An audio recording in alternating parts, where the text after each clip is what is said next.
What would you do if a starving child showed up at your door asking for just one meal, and that simple act of kindness forced you to confront the hardest question of your life, whether you were still capable of love? Tell us in the comments what country you're watching from.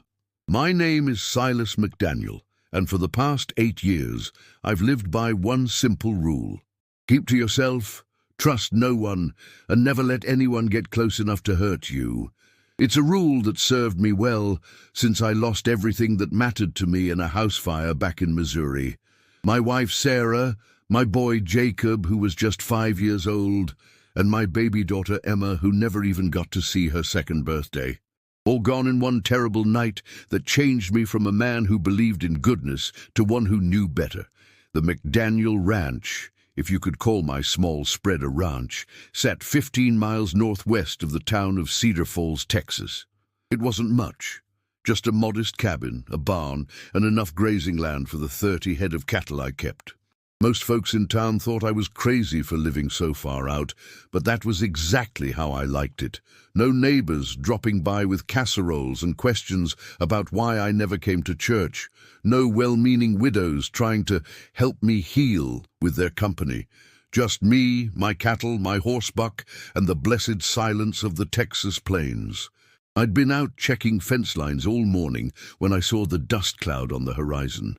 Someone was coming up the long dirt road that led to my place, and that was never good news. I kept a Winchester in my saddle boot and a Colt 45 on my hip, not because I was looking for trouble, but because trouble had a way of finding you whether you wanted it or not. The rider turned out to be old Pete Jameson from the general store in town. Pete was one of the few people I could tolerate, mainly because he understood that conversation should be limited to business and weather. "Afternoon, Silas," Pete called out as he approached. "Got your monthly supplies in the wagon." "Much obliged," I replied, dismounting Buck. "What do I owe you?" $12 even. Pete started unloading flour, coffee, beans, and the other essentials that kept me alive. Had to charge extra for the coffee. Price went up again. I paid him without comment. Pete finished unloading and was about to leave when he paused, looking uncomfortable. "Silas, I probably shouldn't be telling you this, but there's been some talk in town." "What kind of talk?" "About some trouble up north. Folks are saying there's been problems with orphan trains. Some of the kids have gone missing, and there's word that not all the people taking them in have good intentions." I didn't respond. Other people's problems weren't my concern. "Just thought you should know," Pete continued, "case you see anything unusual out here." After Pete left, I went about my evening routine. Fed the cattle, tended to Buck, ate a simple dinner of beans and hardtack, and settled onto my porch with a cup of coffee to watch the sunset. This was my favorite time of day, when the sky turned purple and gold, and the only sounds were the cattle lowing and the wind through the grass. It was peaceful, predictable, and safe. That's when I heard it. At first, I thought it was just a coyote or maybe a wounded animal, but as the sound got closer, I realized it was something else entirely. Someone was crying. Not the way a grown man cries, but the desperate, exhausted sobbing of a child. I grabbed my rifle and stepped off the porch. The crying was coming from near the barn, and in the growing darkness I could make out a small figure huddled against the wooden wall. "Who's there?" I called out, keeping my voice steady but not threatening. The crying stopped abruptly. I heard a sniffle, and then a small voice, barely above a whisper. "Please, mister, I don't mean no harm." I approached slowly, and in the dim light I could see it was a boy. Couldn't have been more than 8 or 9 years old, with dark hair that needed cutting and clothes that had seen better days. He was thin, too thin, and his face was streaked with dirt and tears. "What are you doing on my land, boy?" "I'm sorry, mister. I know I shouldn't be here, but I've been walking for 3 days, and I ain't eaten since yesterday, and I saw your light and thought maybe—" His voice trailed off. "Maybe what?" "Maybe you might have some food you could spare. Just a little bit. I don't need much." I looked down at this scrawny kid, and for just a moment I saw my own boy Jacob. Same dark hair, same big eyes, same age Jacob would have been if he'd lived. The resemblance hit me like a punch to the gut. "Where are your parents?" I asked, more gruffly than I intended. "Dead, sir. Both of them. Fever took them last winter." "What about relatives? Someone must be looking for you." The boy's eyes filled with tears again. "There ain't nobody, mister. I was on the Orphan train, but—" He stopped, looking scared. "But what?" "The man who was supposed to take me in, he hurt me. And he said he was going to do worse if I didn't mind him better. So I ran away." My jaw tightened. I'd heard stories about men who took in orphans for the wrong reasons, but I'd never had to deal with it personally. "What's your name, boy?" "Timothy Walker, sir, but most folks call me Timmy." "Well, Timmy, I don't normally take in strays, but I suppose I can spare some food." The relief on his face was almost painful to see. "Thank you, mister. Thank you so much." I led him to the cabin, and he followed close behind like a puppy afraid of being abandoned. Inside, I lit the oil lamp and got a better look at him. He was worse off than I'd thought. Not just thin, but practically skeletal. His clothes were torn, his shoes had holes in them, and he had bruises on his arms that looked like finger marks. "Sit down," I said, pointing to a chair at my small table. "I'll fix you something to eat." I heated up some leftover stew and cut a thick slice of bread. When I set it in front of him, he looked up at me with such gratitude that I had to look away. "Go on," I said. "Eat." He didn't need to be told twice. He ate like he was starving, which I suppose he was. I watched him wolf down the food, and something twisted in my chest. When was the last time I'd cared whether another human being ate or not? "Slow down," I said. "You'll make yourself sick." "Oh, sorry, mister. I ain't had nothing hot in so long. I forgot my manners." "It's fine. Just pace yourself." When he finished eating, he looked around the cabin with curious eyes. It was a simple place. One room with a bed, a table, a stove, and not much else. No pictures on the walls, no decorations, nothing that spoke of a life being lived instead of just endured. "This is a nice place," he said politely. "It's adequate. Do you live here all by yourself?" "Yes." "Don't you get lonely?" The question caught me off guard. "No," I lied. "I like the quiet." "Oh." He was quiet for a moment, then asked, "Mister, what's your name?" "Silas McDaniel." "Mr. McDaniel, I want to thank you for the food. I know you didn't have to help me, and I'm grateful." "It's just food, boy. Don't make more of it than it is." "But it is more," he insisted. "You could have turned me away." "Most folks would have. Most folks would have been right to." "Why?" "Because taking in strays is how you get hurt." He considered this seriously. "Have you been hurt before, Mr. McDaniel?" The question was so innocent, so direct, that for a moment I couldn't answer. Had I been hurt? That was like asking if fire burned. "Yes," I said simply. "I'm sorry. It's not your fault." "I know, but I'm still sorry. Nobody should have to hurt." I stood up abruptly. "You can sleep in the barn tonight. There's clean hay in the loft and some old blankets, but come morning, you'll need to move on. I can't have you staying here." His face fell, but he nodded. "Yes, sir, I understand." I walked him out to the barn and showed him where he could sleep. As I turned to leave, he called out softly, "Mr. McDaniel." "What?" "Thank you. For everything." I didn't respond. I just walked back to the cabin, but sleep didn't come easy that night. I kept thinking about the boy in my barn, about the bruises on his arms, about the way he'd eaten like he was starving. And I kept thinking about Jacob, who would have been about the same age if he'd lived.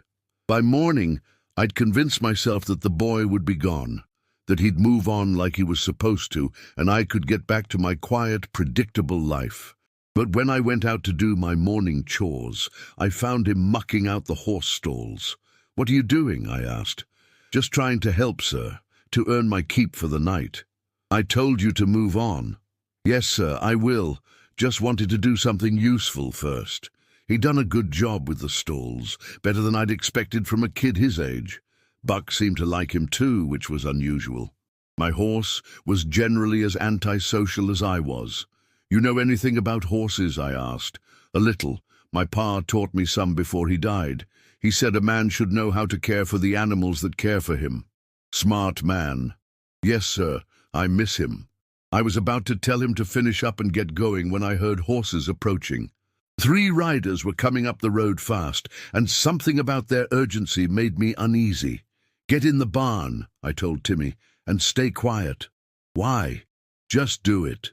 He disappeared into the barn without another word. I walked out to meet the riders, my hand resting casually on my gun belt.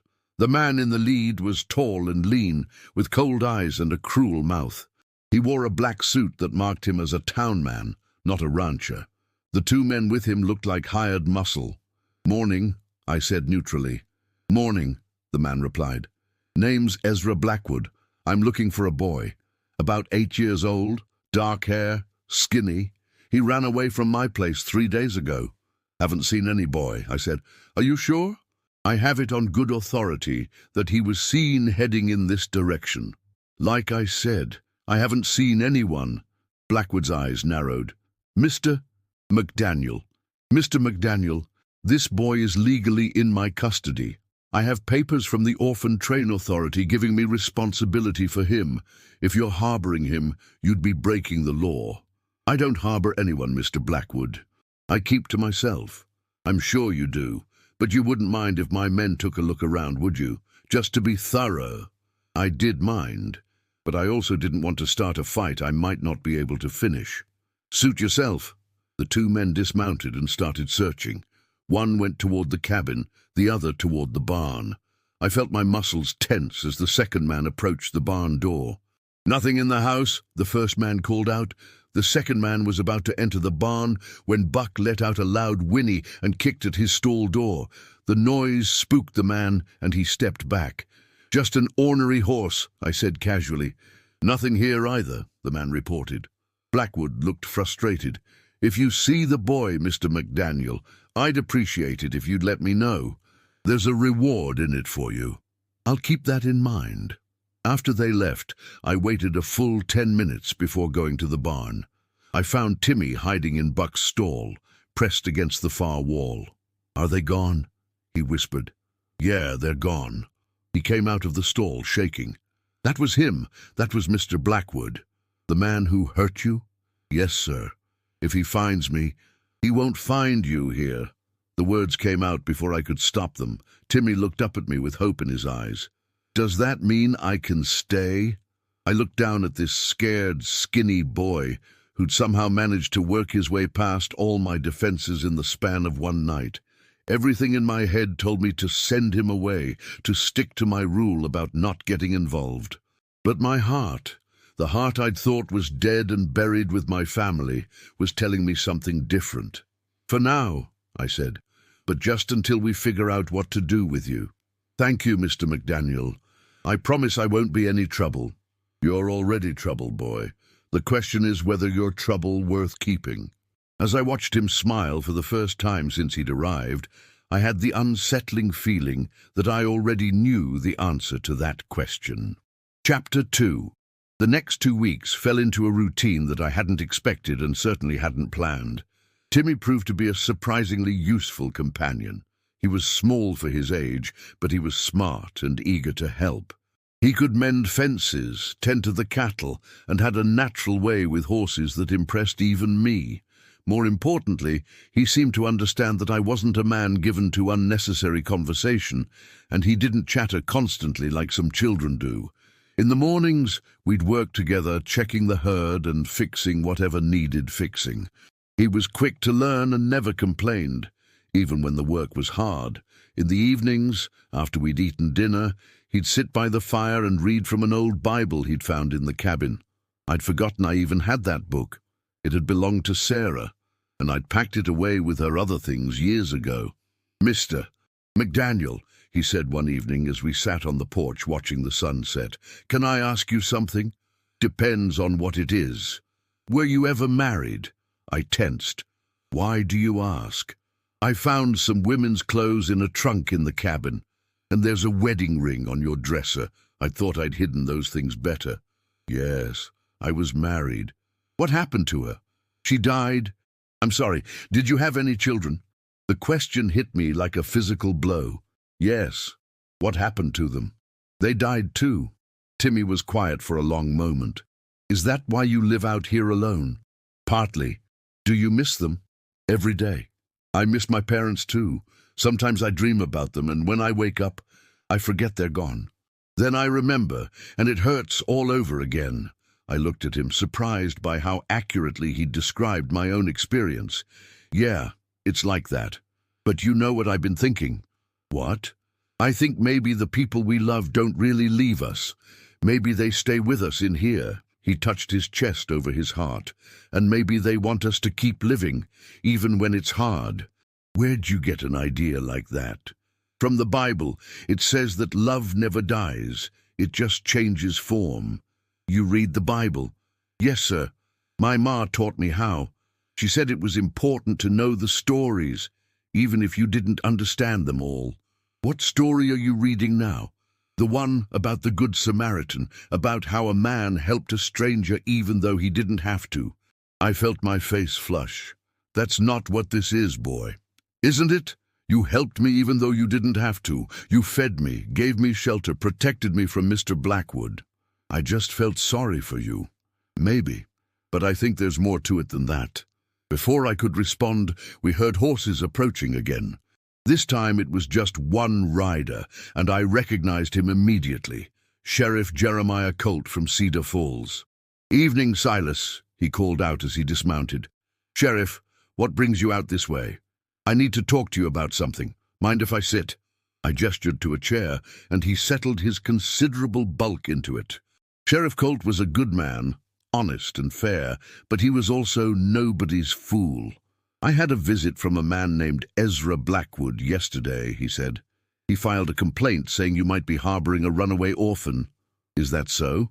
"Now, I told him I'd look into it, but I also told him that if there was such a boy, and if he was in your care, I'd need to be damn sure it was in the boy's best interest to return him." "What do you mean?" "I mean, I've been asking questions about Mr. Blackwood. Seems he's taken in several orphans over the past few years, and several of them have run away. That's not normal."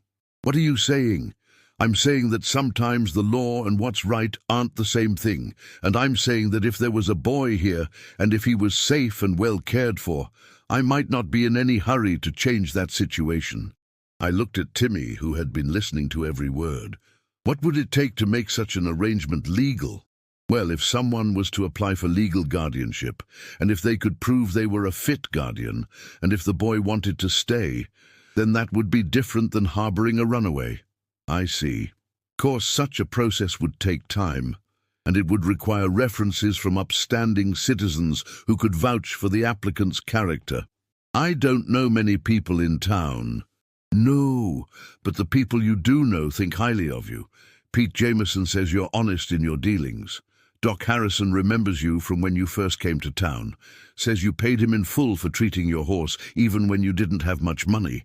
And Reverend Cross says you made a generous donation to the church building fund, even though you never attend services. I'd forgotten about that donation. I'd made it anonymously after Sarah died, thinking it was what she would have wanted. "The point is," Sheriff Colt continued, "you've got a good reputation, even if you keep to yourself. And if you wanted to apply for guardianship, I think you'd have a good chance of getting it. What about Blackwood? What about him? He's got legal custody now, but that can be changed if there's evidence of abuse or neglect, and from what I've heard, there might be such evidence. I need to think about this." "Of course you do, but don't think too long. Blackwood's getting impatient, and he's got friends in high places." After the sheriff left, Timmy and I sat in silence for a while. Finally, he spoke up. "Mr. McDaniel, I don't want to be a burden to you. If you don't want me here, I'll understand. Where would you go?" "I don't know. Maybe I could find work in town. I'm a good worker." "You're 8 years old. You shouldn't have to worry about finding work." "I know, but I don't want to cause you trouble." I looked at him sitting there, trying to be brave, trying to spare me the burden of caring for him. And I realized that somewhere along the way, without meaning to, I'd started to care about this boy. Not just as a stray I'd taken in, but as, well, as something more. "Timmy, what would you say if I told you I was thinking about applying for guardianship?" His eyes widened. Really? Maybe. But I need you to understand something. I'm not an easy man to live with. I don't talk much, I don't show affection easily, and I've got a lot of darkness in my past. I don't mind, Mr. McDaniel. I like living here. I like working with you. And I don't need you to be anything other than what you are. What if I can't be the kind of guardian you need? What if I'm too broken to take care of someone else? You're not broken, Mr. McDaniel. You're hurt, but that's different. Broken things can't be fixed, but hurt things can heal. How do you know so much about healing? Because I've been hurt too, and you've been helping me heal without even knowing it. How? By treating me like I matter, by teaching me things, by making me feel safe. He paused, and by showing me that even when bad things happen, there can still be good people in the world. I felt something shift inside my chest, like a door that had been locked for 8 years was finally starting to open. "All right," I said. "I'll talk to the sheriff about starting the process." "Really?" "Really. But I want you to understand that if I do this, it's not charity. It's not because I feel sorry for you. It's because I struggle to find the words. It's because I think maybe we both could use some family." Timmy's face lit up like the sun coming out after a storm. "Does that mean you'd be like my father?" "I don't know about that. I'm not sure I remember how to be a father." "Then we'll figure it out together." The next morning I rode into town to talk to Sheriff Colt about the guardianship process. He was optimistic about our chances, especially given what he'd learned about Blackwood. "I've been in touch with authorities in other counties," he told me. "Seems Mr. Blackwood has had problems with runaway orphans before, and there are some disturbing reports about his treatment of children." "What kind of reports?" "The kind that suggest he shouldn't be anywhere near children, let alone have legal custody of them." I felt a cold anger building in my chest. "What can we do about it?" "Well, if you're serious about guardianship, we can expedite the process. And if Blackwood objects, we can have a hearing where all the evidence comes out. Let's do it." The paperwork took most of the day, but by evening I had officially applied for guardianship of Timothy Walker. As I rode home, I felt something I hadn't experienced in years: hope. But as I approached the ranch, I knew something was wrong. The cattle were agitated, and there was smoke rising from the direction of the cabin. I spurred Buck into a gallop, my heart pounding with fear. The cabin was on fire. I jumped from the saddle and ran toward the building, calling Timmy's name. The front door was open, and I could see flames inside. Without thinking, I plunged into the smoke-filled interior. "Timmy!" I shouted. "Timmy, where are you?" I heard a weak voice coming from the back corner of the cabin. "Mr. McDaniel, I'm here!" I followed the sound and found him huddled under my bed, coughing from the smoke. His hands were tied behind his back, and there was a gag in his mouth. "Hold on, son," I said, cutting his bonds with my knife. "We're getting out of here." I carried him out of the burning cabin just as the roof began to collapse. We made it to safety, but the cabin was a total loss. Everything I owned was gone. Sarah's things, my few possessions, 8 years of carefully constructed solitude. "Are you hurt?" I asked Timmy as we watched the building burn. "No, sir. Just scared." "What happened?" "Mr. Blackwood came back. He had 2 other men with him. They said if I didn't come with them, they'd burn everything you had." "So you went with them?" "I tried to, but then I got scared and ran back inside. They got mad and tied me up and set the fire anyway." I felt rage building inside me like nothing I'd experienced since Sarah and the children died. "Where are they now?" "I don't know. They left right after they started the fire." I looked at the burning cabin, then at Timmy, and I made a decision. "We're going to town." "Why?" "Because this ends tonight." As we rode toward Cedar Falls, with everything I owned reduced to ash behind us, I realized that Blackwood had made a critical error. He'd threatened the one thing I had left to lose, and that was something I couldn't allow. But more than that, he'd shown me something about myself that I'd forgotten. I was still capable of caring about someone else more than I cared about my own safety. And that meant I wasn't as broken as I'd thought. The healing had already begun. Chapter 3.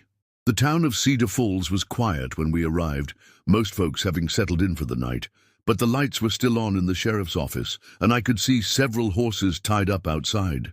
As we approached, I recognized one of them, the black gelding that Blackwood had been riding. "Stay close to me," I told Timmy as we dismounted. "Are you going to fight them?" "I'm going to end this." "What if someone gets hurt?" I looked down at him. This boy who'd already seen too much violence in his short life. "Sometimes, son, good people have to fight to protect the innocent. That's just how the world works." "I know. My pa told me that once. He said the only thing necessary for evil to triumph is for good men to do nothing." "Smart man, your father." "Yes, sir. I hope I can be half the man he was." "You're already well on your way." We entered the sheriff's office to find Sheriff Colt facing down Blackwood and his two companions. The tension in the room was thick as molasses. "Silas," the sheriff said without taking his eyes off Blackwood, "glad you're here. We were just discussing the fire at your place." "Is that what you call it?" "Mr. McDaniel," Blackwood said with a cold smile, "I heard about your unfortunate accident. Such a tragedy when a man loses everything." "Wasn't an accident, and we both know it." "I'm sure I don't know what you mean." "You burned down my cabin because I wouldn't hand over the boy. That's a serious accusation. Do you have proof?" "I have his testimony." I put my hand on Timmy's shoulder. "The word of a runaway orphan against a respectable citizen? I think not." Sheriff Colt stepped forward. "Well, as it happens, Mr. Blackwood, I've been doing some investigating of my own, and I've learned some very interesting things about your past dealings with orphans." "What kind of things?" "The kind that suggest you shouldn't be within a mile of any child, let alone have legal custody of one." Blackwood's composure slipped for just a moment. "I don't know what lies you've been told, but I assure you my record is spotless." "Is it? Because I've been in contact with Sheriff Morrison up in Abilene. He tells me that 3 orphans have run away from your place up there, and 2 of them ended up in the hospital with injuries that were suspicious. Children can be clumsy. Children can also be abused. And when they are, the law tends to take a dim view of their abusers. You have no proof of any wrongdoing." "Maybe not yet, but I'm working on it. And in the meantime, I've got some questions about tonight's fire." "I told you I don't know anything about any fire." "Funny thing about that, see, Mrs. Patterson was hanging laundry on her line this evening when she saw 3 men riding hard towards Silas's place. She got a good look at them, and her description matches you and your friends here perfectly." Blackwood's face darkened. "That old woman is half blind." "Maybe, but she's also got a good memory, and she's willing to testify in court." "This is harassment, Sheriff. I have legal custody of the boy, and I demand you turn him over to me immediately." "Well, that's where it gets interesting. See, as of this afternoon, Mr. McDaniel here has filed for legal guardianship of Timothy Walker, and until that petition is resolved, the boy stays with him." "You can't do that." "Actually, I can, especially when there's evidence of abuse and neglect." "What evidence?" Sheriff Colt pulled out a folder from his desk. "Medical records from Dr. Harrison, documenting the injuries the boy had when he arrived at Silas's place. Bruises consistent with being grabbed and shaken. Malnutrition, signs of psychological trauma. The boy was difficult. Sometimes discipline is necessary. Discipline is one thing, abuse is another." I felt Timmy tense beside me. The conversation was getting too specific, too real. I knelt down to his level. "Why don't you wait outside, son? This doesn't need to be any harder on you than it already is." "I'm not afraid," he said quietly. "I know you're not, but you don't need to hear this." "Yes, I do. Because if I don't tell them what really happened, he might hurt some other kid." I looked at him with new respect. This boy had more courage than most grown men I'd known. "All right, but if it gets to be too much, you tell me." "I will." Sheriff Colt looked at Timmy gently. "Son, I need to ask you some questions about your time with Mr. Blackwood. Can you tell me what happened?" Timmy took a deep breath. He hurt me. A lot. He said I was lazy and stupid and that nobody wanted me. He made me work from before sunrise until after dark, and he hardly ever fed me. Did he hit you? Yes, sir, with his belt, and sometimes with his hands. Anything else? Timmy glanced at me, then back at the sheriff. He touched me in places he shouldn't have, and he said if I told anyone he'd kill me.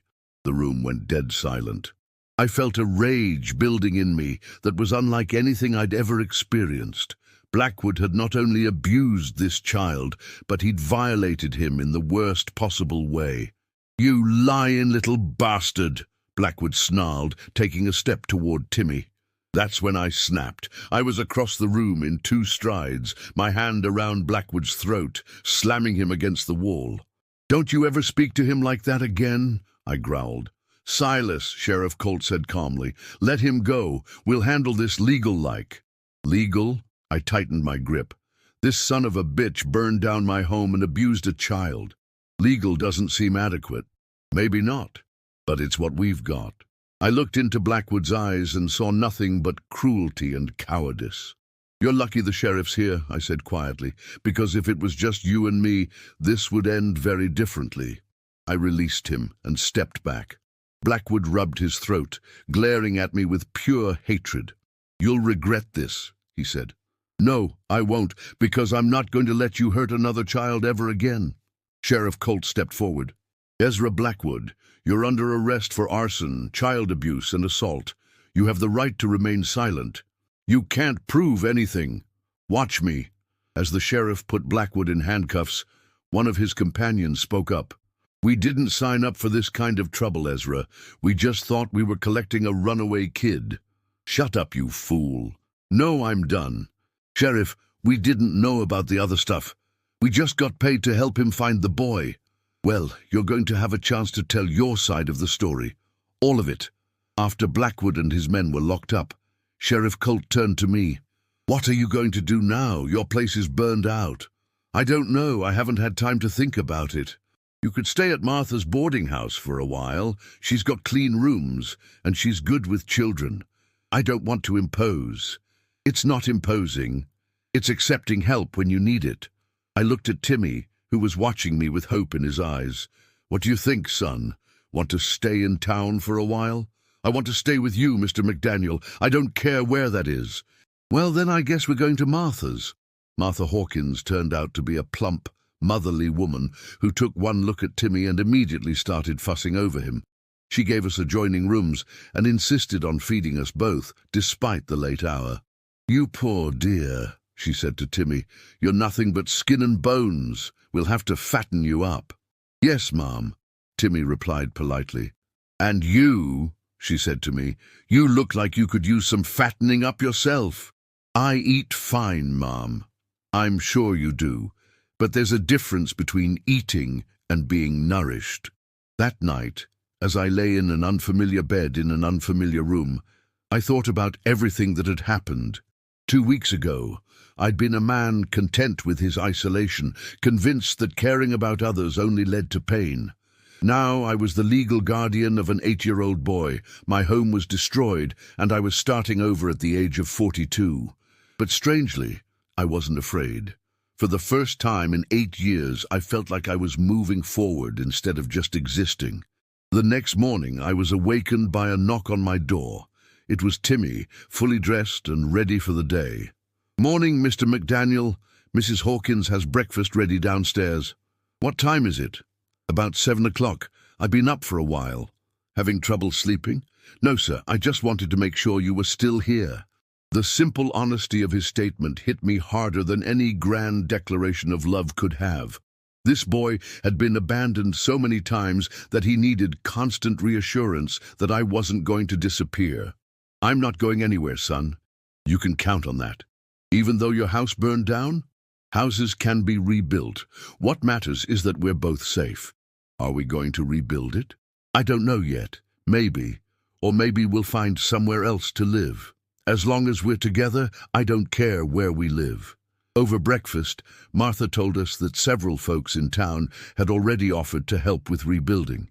"Pete Jameson says he can get you lumber at cost. Doc Harrison offered to help with the actual building."